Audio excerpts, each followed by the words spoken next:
சங்கர்ஷணன், பிரத்யும்னன், அனிருத்தன். இப்ப மறக்கவே மாட்டேன் பாருங்க. ஸ்பாவை இந்த பக்கம் வச்சுக்கோங்க, பரவாசுதேவனை இந்த பக்கம் வச்சுக்கோங்க, நடுவுல வியூக வாசுதேவன் இருக்காரு இல்லையா? This is called the transition state. I am going to explain the process of creation.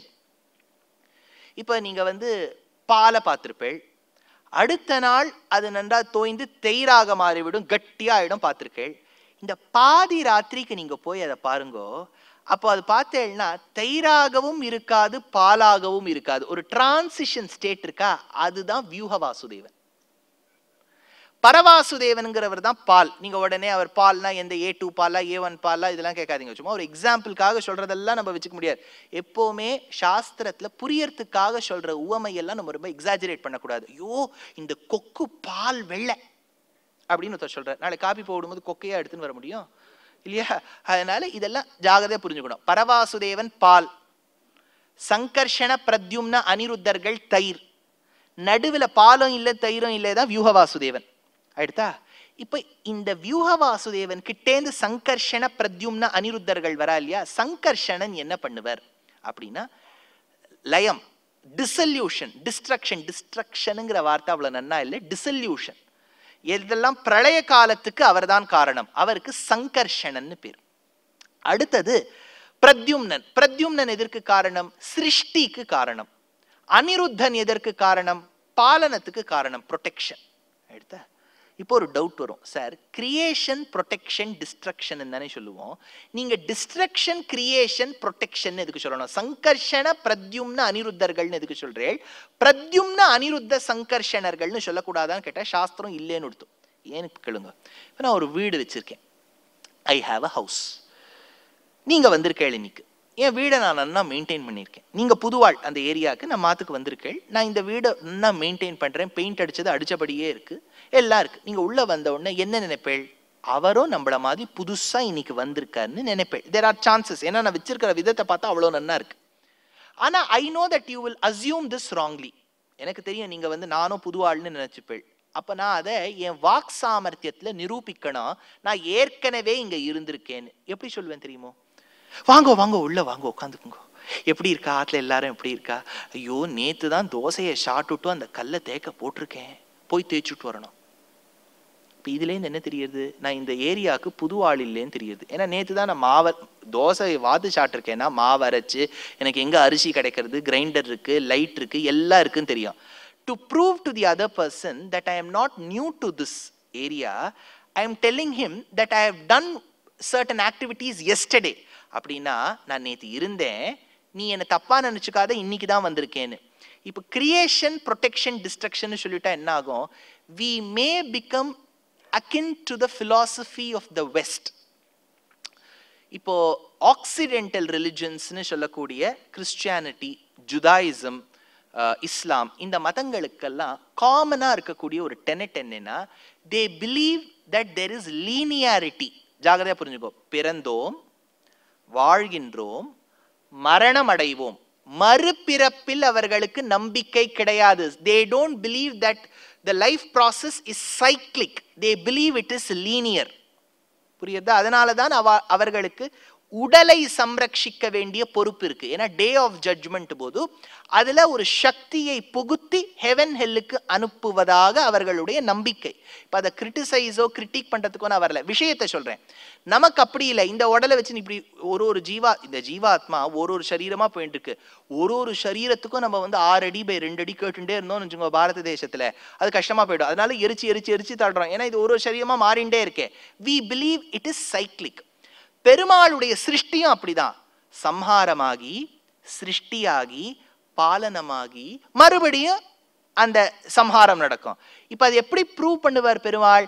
அதனாலதான் டிஸ்ட்ரக்ஷனை முதல்ல சொல்லிட்டார், which means that there was a world before. ஆச்சா, அதனாலதான் சங்கர்ஷண பிரத்யும்ன அனிருத்தர்கள்னு சொல்றோம். ஆச்சா, இந்த வியூக வாசுதேவன், சங்கர்ஷணன், பிரத்யும்னன், அனிருத்தன், இவா 4 பேரும் 3 மூர்த்தியா பிரிவா. 4 into 3 12. கேசவாய நமஹ, நாராயணாய நமஹ, மாதவாய நமஹ, கோவிந்தாய நமஹ, விஷ்ணவே நமஹ, மதுசூதனாய நமஹ, திரிவிக்ரமாய நமஹ, வாமனாய நமஹ, ஸ்ரீதராய நமஹ, ரிஷிகேஷாய நமஹ, பத்மநாபாய நமஹ, தாமோதராய நமஹ. அப்பாடி சொல்லிவிட்டேன். 12 பேர் கரெக்டா வந்துடுத்தா அது இந்த நித்தியப்படி சொல்றது சந்தியாவந்தனத்துல அது ஒரு வேகத்துல போகும். நம்ம சொல்லியிருக்கோமா, அவருக்கும் நமக்கும் தானே தெரியும் கணக்கு ஒழுங்கா சொல்லியிருக்கோமா இல்லையான்னு. இப்போ சொல்லும் போது உங்க எதிர்க்க பயமா இருந்தது, நம்ம சொல்லணுமேனு. 4 into 3 12 வந்துடுத்தா. இப்போ வியூக வாசுதேவன், சங்கர்ஷணன், பிரத்யும்னன், அனிருத்தன். சங்கர்ஷணன் முதல் 3 மூர்த்தி, கேசவாய, நாராயணாய, மாதவாய. இப்போ 4 into 3 12 வருது இல்லையா. இதுல ஒவ்வொரு பெருமாளுடைய அம்சமும் ஒவ்வொரு மாசத்துக்கு அதிகாரி. இந்த மாசத்துக்கு அதிகாரி, மார்கசீர்ஷ மாசத்துக்கு அதிகாரி கேசவன். அதனால்தான் ஆண்டாள் வங்க கடல் கடைந்த மாதவனை கேசவனை, கேசவனை பாடவும் நீ கேட்டே கிடத்தியோ. ஏன்னா அவ மார்கழி மாசத்துல பாடிட்டு இருக்கா. புரியுறதா? இப்போ துவாதச நாமம் வந்துடுத்து, சதுர்மூர்த்தி சதுர்பாகு வந்துடுத்து. இவாதான் இந்த சிருஷ்டிய பண்ண போறா. இப்ப இந்த சிருஷ்டி காரியங்கள்லாம் நடக்கும்போது அனிருத்தன் பாலனத்தை பார்த்துப்பார். இப்ப இனிமேலேந்து இது வரைக்கும் நாராயணன்கிறவர் தான் புருஷன்னு சொல்லிட்டேன் மந்திரங்கள்ல. இனிமேலேந்து வரக்கூடிய மந்திரங்கள்ல புருஷன் வேதம் சொல்லிடுத்துனா அது அனிருத்தன் அர்த்தம். ஸ்பெசிபிக்கா அனிருத்த நாராயணன் அர்த்தம். சரியாச்சா? இப்போ இந்த இடத்துல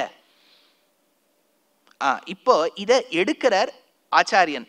யம்பூத பவ்ய பவதீஷ மனீஷ மாஹுஹு அந்த சமுத்திர நிலையம் யமனந்த ரூபம் யஸ்ய த்ரிலோக ஜனனி மகிஷீ ச லக்ஷ்மி சாக்ஷாத் சயேவ புருஷோசி சஹஸ்ர மூர்தா அப்படின்னு நம்ம சொன்ன கருத்தை கூறத்தாழ்வான் அப்படியே எடுக்கிறார். இப்ப இதை எதுக்கு சொன்னேன்னா, இதுல ஒரு மூர்த்தியை தனியா பிரிச்சுட்டோம். வியூக வாசுதேவன்கிறவர் தனியா பிரிச்சுட்டோம். ஸ்பா யாரு? சங்கர்ஷணன், பிரத்யும்னன், அனிருத்தன். அவளை தனியா வச்சிருக்கோம். அப்போ 3 இந்த பக்கம், 1 ஒரு பக்கமா. அப்போ வேதம் என்ன சொல்லிட்டு, பாதோஸ்ய விஸ்வா பூதானி, ஒரு பாதத்தை நீ பாக்கற அப்படின்னா வியூக வாசுதேவனை பாக்கற. திரிபாதஸ்யாமிருதம் திவி, அனிருத்த சங்கர்ஷண பிரத்யும்னர்களை நீ இந்த பக்கம் பாக்கற அப்படின்னு இவாளுடைய மகிமையை சேர்த்து சொல்ல வந்தது. அதனால இந்த பூவுலகை பார்க்கும்போது கால் பகுதி, பார்க்காதது முக்கால்னா, பார்க்கறது வியூக வாசுதேவன், பார்க்காதது சங்கர்ஷண பிரத்யும்ன அனிருத்தர்கள் அப்படின்னு 2வது அர்த்தத்தை எடுக்கிறார். இப்போ 4வது மந்திரம், 18 மந்திரங்கள் 2வது நாள் 4வது மந்திரத்துல இருக்கும்.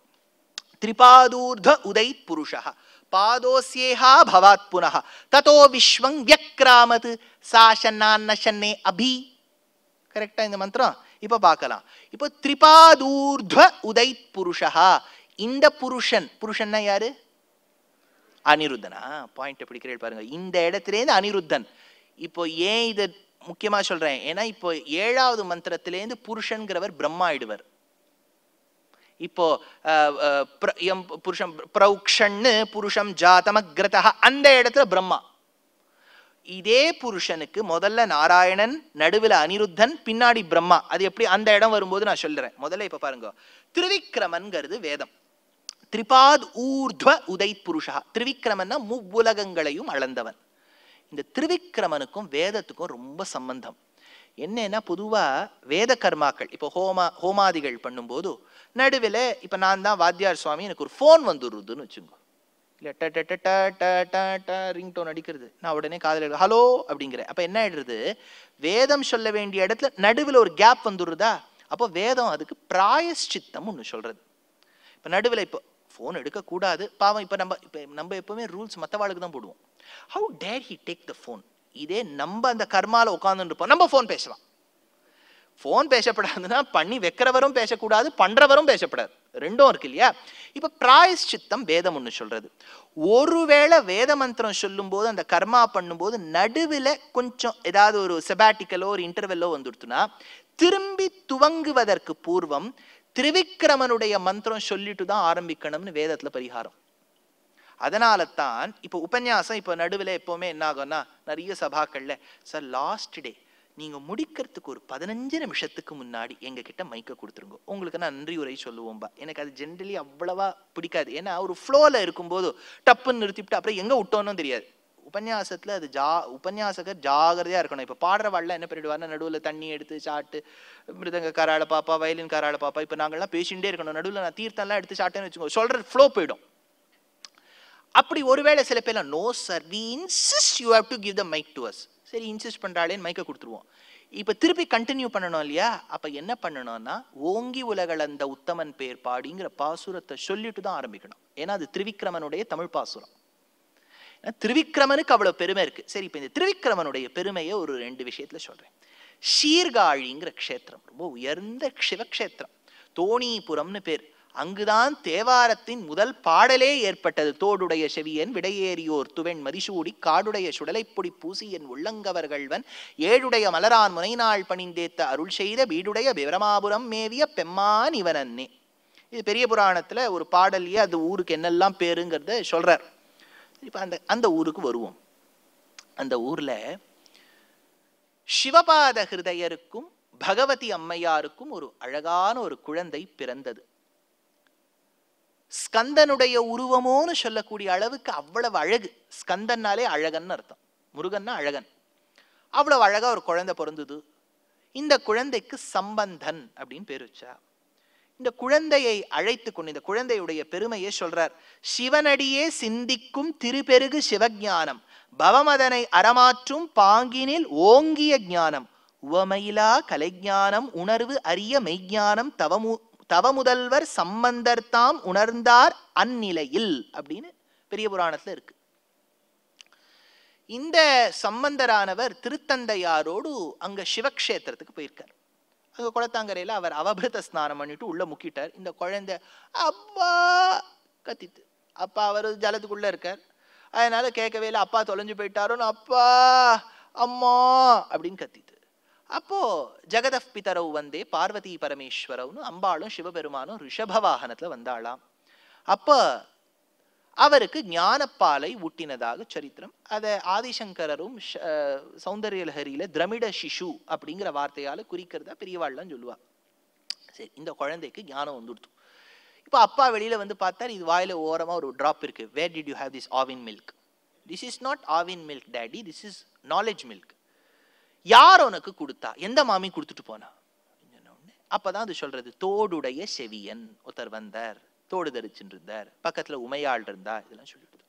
அப்பேற்பட்ட குழந்தைக்கு ஞான சம்பந்தர்னு பேர் ஏற்பட்டது. அந்த குழந்தைக்கு பிற்காலத்துல வேல் கிடைச்சது. அவர் சீர்காழியில சிஷ்யர்களோடு ரொம்ப சிவபக்தியில் தழைத்து கொண்டிருக்கும் போது பக்கத்துல சீர்காழிக்கு பக்கத்திலேயே அவதரித்து பெரிய வைஷ்ணவ ஆழ்வாராக இருந்தவர் திருமங்கை ஆழ்வார். அந்த திருமங்கை ஆழ்வார் சிஷ்யர்களோட வந்துட்டு இருக்கார். அப்ப சிஷ்யர்கள் எப்பவுமே இந்த தலைவர்கள்லாம் ஒருத்தருக்கு ஒருத்தர் சண்டையை போட்டுக்க மாட்டார். இந்த சிஷ்யர்களால தான் சண்டையே வரும். இந்த சிஷ்யர்கள் என்ன பண்ணா, 4 கவி பெருமாள் வந்தார், கலியன் வந்தார் அப்படின்னு இந்த திருமங்கை ஆழ்வார் வரும்போது பாடுறார். உடனே சம்பந்தருடைய சிஷ்யர்களுக்கு எங்க தலை இந்த ஊர்ல இருக்கும்போது இது யார் புது தலை அப்படின்னு இவாள் சண்டை வரும்போது ஞான சம்பந்தரை கூட்டு சொல்றா, ஓ திருமங்கை ஆழ்வார் வந்திருக்கிறான்னு அவ 2 பேரும் பரஸ்பரம் நமஸ்காரம் பண்ணிக்கிறா. பண்ணிக்கும் போது இவர்களுக்கு தமிழில் ஒரு போட்டி ஏற்பட்டது. 2 பேருக்குமே தமிழ்ல அவ்வளவு ஒரு ஆர்வம். அந்த காலத்துல தமிழ்ல கவிதை இயற்றக்கூடிய அளவுக்கு தங்களுடைய சாமர்த்தியம் இருந்தது பாருங்க. நம்மள யாரா இப்ப தமிழ் கவிதை எழுத சொல்றா. காதல் கடிதம் தீட்டவே மேகமெல்லாம் காகிதம் வானின் நீளம் கொண்டு வா பேனாமையோ தீந்திடும். எங்க வைரமுத்து சார் சொல்றார் இல்லையா? வானின் நீளம் கொண்டு வா பேனாமையோ தீர்ந்திடும் சந்திரனும் சூரியனும் உனக்காக. சஹஸ்ரநாமம் படிச்சிருக்க. சந்திர சூரிய உச்சநேத்ரே இல்லையா? தேசிகன் எடுத்தார். நிசேஷம் அம்பரதலம் எரிபத்ரிகாசியாத் சப்தார்ணவி எரிசமேத்திய மஷீபவித்ரி. பாதுகையுடைய பெருமை சொல்லணும்னா அந்த 7 கடலும் ஆகாயம்லாம் பேப்பர் ஆகணுமா, அந்த ப்ளூனஸ் எல்லாம் இங்க் ஆகணுமா. காதல் கடிதம் தீட்டவே மேகமெல்லாம் காகிதம் வானின் நீளம் கொண்டு வா பேனாமையோ தீந்திடும். தேசிகன் காப்பிரைட் வச்சுக்கல இல்லையா? ஒரு கவிதை நம்மளால எழுத முடியுமா? ஞான சம்பந்தரும் திருமங்கை ஆழ்வாரும் ஃப்ரெண்ட்லி காம்படிஷன். நீங்க உடனே சண்டை 2 பக்கமும் வச்சுருக்காங்க. சண்டையெல்லாம் வச்சுக்க போட்டி. இதுக்கு ஏதாவது ஒரு விஷயம் வரணும். விஷயத்துக்கு என்ன பண்றதுன்னு யோசிச்சா திருமங்கை ஆழ்வார் சொன்னார், எனக்கு பெருமாளுடைய விக்கிரகத்தை திவ்யமங்கல விக்கிரகத்தை ஏழை பண்ணால்தான் என்னால எழுத முடியும். அந்த ஊர்ல தேடி தேடி பார்த்தா ஒரு தயிர் மோர் விற்கக்கூடியவளுடைய பானைக்குள்ள ஒரு சின்ன உலகளந்த பெருமாள் இருந்தார். தாடாளன்னு பேர். அந்த தாடாளனை ஏழை பண்ணிட்டு இவர் எழுத ஆரம்பிச்சார். எப்படி எழுதினார்னா, ஒரு குரலாய் மூவடி மண் வேண்டி இருநிலத்தே. அந்த பாசுரம் பார்த்தீங்கன்னா 1 2 3 4 5 6 7 8 9 10 அப்படி இன்க்ரீசிங் ஆர்டர்ல போகும். அதை கேட்ட உடனே சம்பந்தருக்கு அவ்வளவு சந்தோஷமா, இந்த மாதிரி ஒரு தமிழை நான் கேட்டதில்லையேன்னு கையில இருந்த வேலை கொடுத்துட்டார். அதனாலதான் திருமங்கை ஆழ்வார் கையில நீங்க ஒரு வேல் பாப்பேள், நின் கையில் வேல் போற்றின்னு ஆண்டாள் திருப்பாவையில. அப்பேற்பட்ட உயர்ந்த திருவிக்கிரமாவதாரம் பாருங்கோ. சைவத்துக்கும் வைஷ்ணவத்துக்கும் இருக்கக்கூடிய பரஸ்பரம் அந்த இடத்த தெரியறது திருமங்கை ஆழ்வாருக்கு கிடைச்சிருக்கு. இந்த விஷயம் நடக்கும்போது, இந்த போட்டி வரும்போது ஒரு ரிடில் போட்டா, பிரஹேலிகான் பேரு, ரிடில். என்ன ரிடில்னா, சம்பந்தர் அவரை பார்த்து கேட்கிறார், திருமங்கை ஆழ்வாரை பார்த்து, நீ கவிதை எழுதுறேன்னு சொல்றீரே, என்ன தலைப்பு தெரியுமோ? ஒரு குறள் கூறும் குறள் கூறும் அப்படின்னு விட்டார். ஒரு குறள் கூறும் குறள் கூறும். என்ன சார் ரிப்பீட் பண்றாரு இவர்? என்ன இது தனியாவர்த்தனம் பண்ணிட்டு இருக்காரு, நிரவலா பண்ணிட்டு இருக்காரு. நிரவல்ல தான் ஒரே வரியை 2 3 வாட்டி பாடுவா. இஹபரகதி நின்ன இந்திரோ ரமண, இஹபரகதி நின்ன இந்திர ரமண, இஹபரகதி நினே இந்திர ரமண, இஹபரகதி நின்ன இந்திர ரமண, இஹபரகதி நின்ன இஹபரகதி நின்னே. பாட்டு மட்டும் தெரியாதவா யாராவது வந்து விட்டார்னா மறந்து விட்டார், அடுத்த வரி என்னன்னு தெரியல போல இருக்கு இல்லையா? என்ன மாதிரி யாராவது ஒருத்தர் வந்து விட்டார்னா கண்டுபிடிப்பார். ஒரு குறள் கூறும் சொல்லியிருக்கணும். ஒரு குறள் கூறும் குறள் கூறும், ஒரு குறள் கூறும் ஒரு குறள் கூறும், இப்படியா சொல்லுவா? அப்படி சொல்லல சம்பந்தர். சிஷ்யர்கள்லாம் குழம்பி போயிட்டா, ஏண்டா நம்ம சாமி ஏண்டா இன்னைக்கு இப்படி பேசுது? திருமங்கை ஆழ்வார் புரிஞ்சு விட்டார். என்ன தெரியுமோ, குறள்னா என்ன அர்த்தம்னா, இந்த 2 வரி கவிதை நம்ம தமிழ்ல எழுதுறோமே, திருவள்ளுவர் இயற்றியது குறள் நடை. முதல் வரி பெருசா இருக்கும், சின்ன வரி ரெண்டாவது வரி அதை விட சின்னதா இருக்கும். குறள் நடை, இட் இஸ் a மீட்டர், சந்தஸ். ஒரு குறள் கூறும், அதுதானே சொல்லியிருக்கணும். ஒரு குறள் கூறும் குறள் கூறும். குறள்னா தமிழ்ல குள்ளமானவன் அர்த்தம். ஞாபகம் வச்சுங்கோ. ஆழ்வார் எடுத்தார். இன்னும் 3 நாள் தான் எனக்கு இருக்கு. மாணிக்கங்கட்டி வைரமிடை கட்டி ஆணி பொன்னால் செய்த வண்ண சிறு தொட்டில் பேணி உனக்கு பிரமன் விடு தந்தான், பேணி உனக்கு பிரமன் விடு தந்தான், மாணி குரளனே தாலேலோ வையமளந்தானே தாலேலோ. மாணி குரளனேன்னர் பெரியாழ்வார். குரல்னா வாமனனா வந்தவர்னு அர்த்தம். அப்படின்னா குரல்னா 2 வரி கவிதை, குரல்னா குள்ளம். அப்படின்னா அவர் என்ன கேட்டிருக்கார் சம்பந்தர்? திருவள்ளுவருடைய திருக்குறள் கூறும் வாமனனை கூறும். குறள் கூறும் குறள் கூறும், குறள் கூறக்கூடிய குறளை கூறும். அது எங்கன்னா 610வது குறள். மடியிலா மன்னவன் எய்தும் அடியளந்தான் தாயதெல்லாம் ஒருங்கு. அதாவது ஒரு மன்னவன் உழைக்கணும், நாட்டுக்காக உழைச்சுட்டே இருக்கணும்.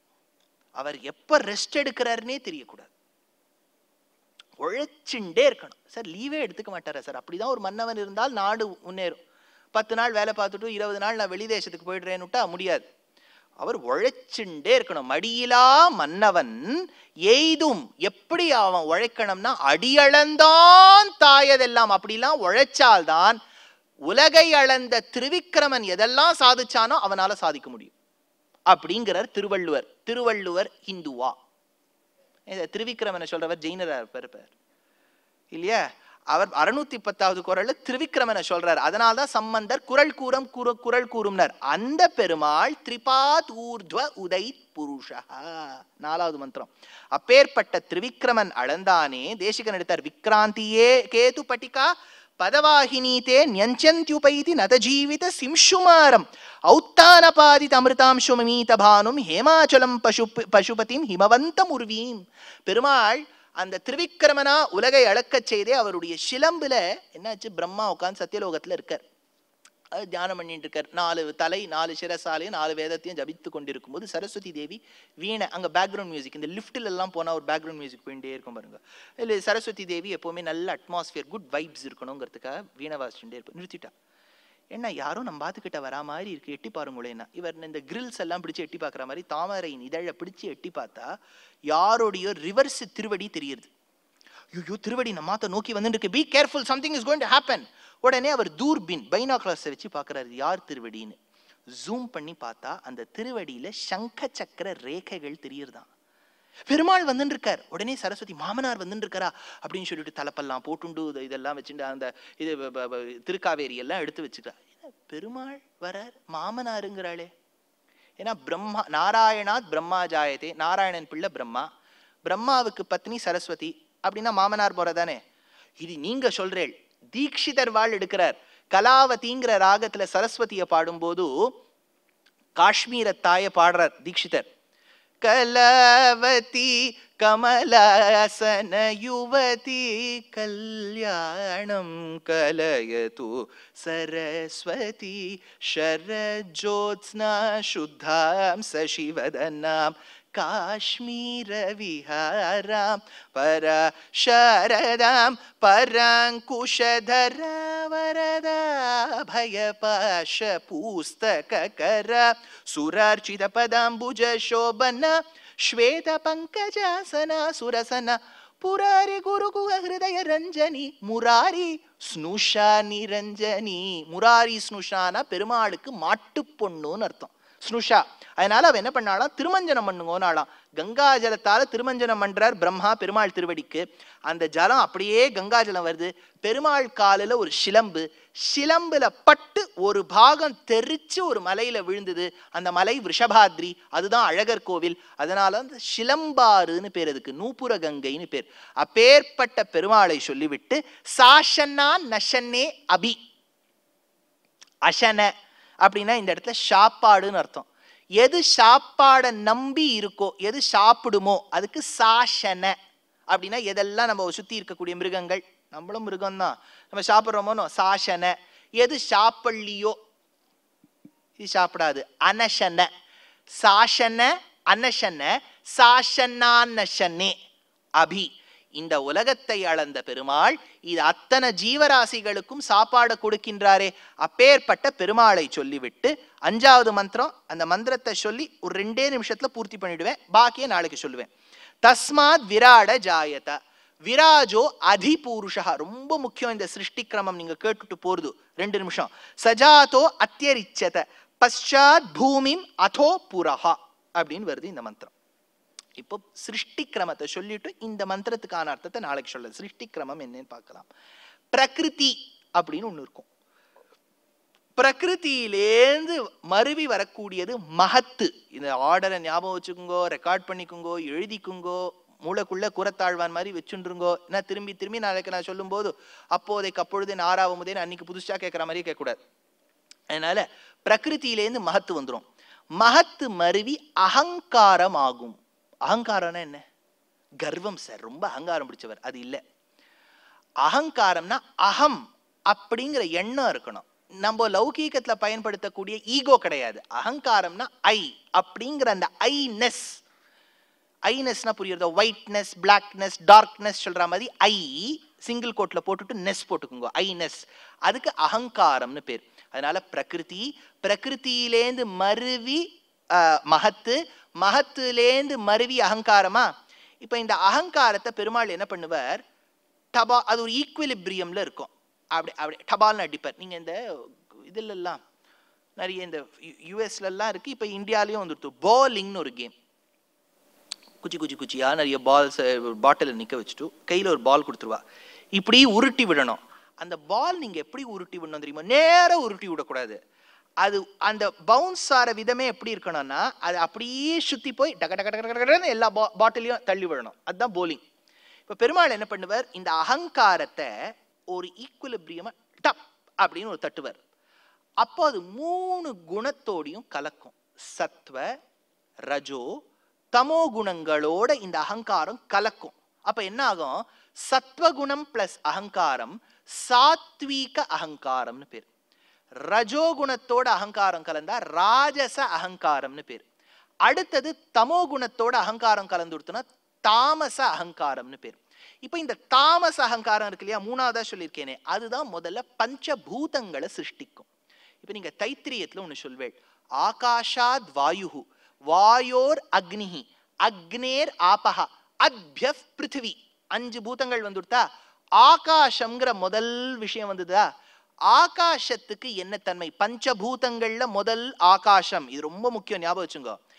ஆகாசத்துக்கு ஒரு தன்மை இருக்கும். There will be a specific characteristic feature associated with ஆகாசம். ஆகாசம்னா என்ன? வெரி குட், ஸ்பேஸ்ன்னு சொல்லணும், ஸ்கைன்னு சொல்லப்படாது. எல்லாரும் ஆகாசம்னா அப்படி ஸ்கையை பாப்பா. இதெல்லாம் ஆகாசம் தான். இப்ப நம்ம இங்க சுத்தி காரிய இடம்லாம் இருக்கு இல்லையா, இதெல்லாம் ஆகாசம் இல்லையே sir. Air has got into this ஆகாசம். it has pervaded the space. ஞாபகம் வச்சுங்க. ஆகாசம், ஆகாசத்துக்கு என்ன தன்மை? தன்மைக்கு சம்ஸ்கிருதத்துல தன்மாத்திரம்னு பேர். கொஞ்சம் இது கஷ்டமா இருக்க மாதிரி இருக்கும், இதை ஞாபகம் வச்சுருங்கோ ப்ளீஸ். ஏன்னா நான் முதலே சொல்லியிருக்கேன், நம்ம மட்டும் மயிலாப்பூர்ல நான் புருஷ சுத்தம் சொல்லி புரியலன்னா நான் உலகத்துல எங்குமே சொல்ல முடியாது. அதனால தன்மாத்திரைன்னு பேர். தன்மாத்திரைனா ஃபீச்சர். ஆகாசத்துக்கு இருக்கக்கூடிய ஃபீச்சர் சவுண்ட், சப்தம். ஞாபகம் வச்சுங்க. அதனாலதான் சப்தம்னா நம்ம சாஸ்திரத்துல சப்தம்னா என்ன? வேதம்னு அர்த்தம். ஏன்னா அது சவுண்டு தானே. சோ உலகத்தின் முதல் சிருஷ்டி கிரமத்துல முதல்ல வந்தது ஆகாசம்னா வேதம் முதல்ல வரும். பிரளயத்துல போகும்போது ரிவர்ஸ்ல போகும். the first to come will be the last to go. அப்பதான் வேதம் கடைசியாக மறையும், திரும்பி தோன்றும். சரி, இப்ப விஷயத்துக்கு வருவோம். ஆகாசத்துக்கு என்ன தன்மை சொன்னேன்? சப்தம். ஆகாசத்திலிருந்து வந்த பூதம் என்ன? வாயு. வாயுவுக்கு 2 தன்மை. சப்தமும் உண்டு, காத்து அடிக்கிறதும் கேட்கறது. வாயுவுக்கு இருக்கக்கூடிய இன்னொரு ஃபீச்சர் என்னன்னா, you can feel. You can feel air, ஸ்பர்ஷம். அதை ஃபீல் பண்ண முடியுமே. இப்போ அப்படியே வெயில் காலத்துல அக்னி நட்சத்திரத்துல கரண்ட் போயிட்டு கரண்ட் வருது, நல்லா இருக்கா? கரண்ட் வரும்போது யூ கேன் ஃபீல். ஸோ ஸ்பர்ஷம் 2 ஆயிடுத்து. இப்ப ஆகாசத்துக்கு ஒரு தன்மை சப்தம், ஆகாசத்திலேருந்து வந்த வாயுவுக்கு ஸ்பர்ஷம் சப்தம். அடுத்தது வாயோர் அக்னிஹி. அக்னிக்கு என்னன்னா ஸ்பர்ஷம் உண்டு, சப்தம் உண்டு, ரூபம் உண்டு. You can see fire. அச்சா. 4வது அக்னியிலேந்து வந்தது ஜலம். ஜலத்துக்கு ஸ்பர்ஷம், ரூபம் எல்லாம் இருக்கு. 4வது ஒரு தன்மை ருச்சி. சிறுவாணி தண்ணியை சாப்பிடணும் சார், டேஸ்டியா இருக்கும் சொல்றாளா இல்லையா? ருச்சி, தண்ணிக்கு உரியது ருச்சி. 5வது பிருத்திவி, மண். மண்ணுக்கு இருக்கக்கூடியது முதல் 4 தன்மை பிளஸ் 5வது கந்தம். கந்தவதி பிருத்திவி, வாசனை, மண் வாசனை அப்படின்னு படமே வரலையா? வாசனை. அதனால ஆகாசம், வாயு, அக்னி, ஜலம், பிருத்திவி. அப்போ தனித்தனி தன்மை என்ன? சப்தம், ஸ்பர்ஷம், ரூபம், ருச்சி, கந்தம். ஆயிடுதா? முதல்ல 5 வந்தது பஞ்சபூதங்கள், அடுத்த 5 வந்தது பஞ்ச தன்மாத்திரைகள். ஆயிடுதா? இப்போ இது தாமச அகங்காரத்திலேன்னு வந்திருக்கு. இந்த 5 + 5 10 தாமச அகங்காரத்திலேன்னு வந்திருக்கு. பாக்கி 2 அகங்காரம் என்ன? சாத்விக அகங்காரம், ராஜச அகங்காரம். இப்போ சாத்விக அகங்காரத்துல என்ன வரும்னா, இப்போ இந்த முதல்ல சப்தம் சொன்னேன் பாருங்க. சப்தம்ங்கிறத நம்ம எப்படி பர்சீவ் பண்ணுவோம்? சப்தம் எப்படி? காது, தெலுங்கு காது இல்ல, அது காது. காது காது காது புரியுதா? இயர். அப்படின்னா ஆகாசம், சப்தம், இயர். ஆகாசத்திலேருந்து வந்தது வாயு, ஸ்பர்ஷம், ஸ்கின். வாயுவிலிருந்து வந்தது அக்னி, அதுக்கு ரூபம், ஐஸ். வாயுவிலிருந்து வந்தது ஜலம், அதற்கு ருச்சி, நாக்கு. 5வது பிருத்திவி, மண்ணுக்கு என்ன தன்மை? கந்தம். கந்தத்துக்கு எது? மூக்கு. இப்போ பூமி தேவி போய் அலறா, தேவர்கள்லாம் போய் கதர்றா, பிரம்மாதி தேவர்கள் போய் கதர்றா, ஐயோ பூமி தேவியை காணாம போயிடுத்தேன்னு. அப்போ பிரம்மன் அதை கொஞ்சம் சிந்தனை பண்றாரு. ஐயோ பூமி காணாம போயிடுத்தேன்னு நினைக்கும் போது விஷ்ணு புராணம் என்ன சொல்றது? நாசிகா துவாரத்திலேருந்து பன்றிக்குட்டி குதித்ததுன்னு சொல்றது. ஏன் சார் மூக்குலேருந்து வரணும் பெருமாள் அப்படின்னா, தவிப்பது யார்? பூமி. பூமிக்கு என்ன தன்மை? வாசனை. வாசனை உணர்த்துவது எது? மூக்குலேருந்து வரார். கனெக்ஷன் வருதா? இப்போ இந்த 5 இந்திரியங்கள் சொன்னோம் இல்லையா, இதெல்லாம் ஞானேந்திரியம்னு பேர். ஏன்னா your mind has to tell what smell it is. அது இல்லைன்னா தான் இப்போ ஒரு வியாதி வந்திருக்கே. இப்போ வந்த ஒரு வியாதிக்கு வாசனை இல்லை போயிடுறது. அப்ப இந்த 5 ஞானேந்திரியங்கள்னு பேர். ஆனா இந்த 5 ஞானேந்திரியங்களை அடைவதற்கு நான் உழைக்கணும். இப்ப காலால நடந்து போகணும், கையால அதை எடுத்துக்கணும், என் மூஞ்சிக்கு கொடுக்கணும், அதை சாட்டுட்டேனான மலஜலம் கழிக்கிற துவாரம், உற்பத்தி பண்ணக்கூடிய துவாரம். இதுக்கு கர்மேந்திரியம்னு பேர். 5 ஆச்சா? 5 ஞானேந்திரியம், 5 கர்மேந்திரியம், ஒரு மனசு, 5 பூதம், 5 தன்மாத்திரம், அகங்காரம், அதே மாதிரி மகத்து, பிரகிருதி, இது நாலும் சேர்ந்து 24 தத்துவங்கள். இந்த 24 தத்துவங்கள்லாம் சேர்ந்து தான் அச்சித்து. 25வது தத்துவம் ஜீவாத்மா, 26வது தத்துவம் பரமாத்மா.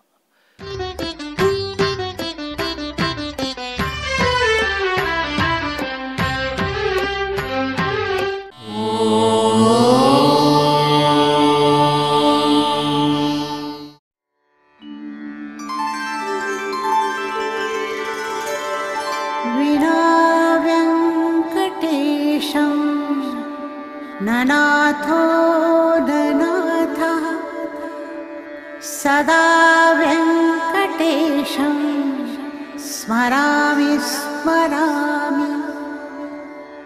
हरे वेङ्कटेश प्रसीद प्रसीद, प्रियं वेङ्कटेश प्रयच्छ प्रयच्छ।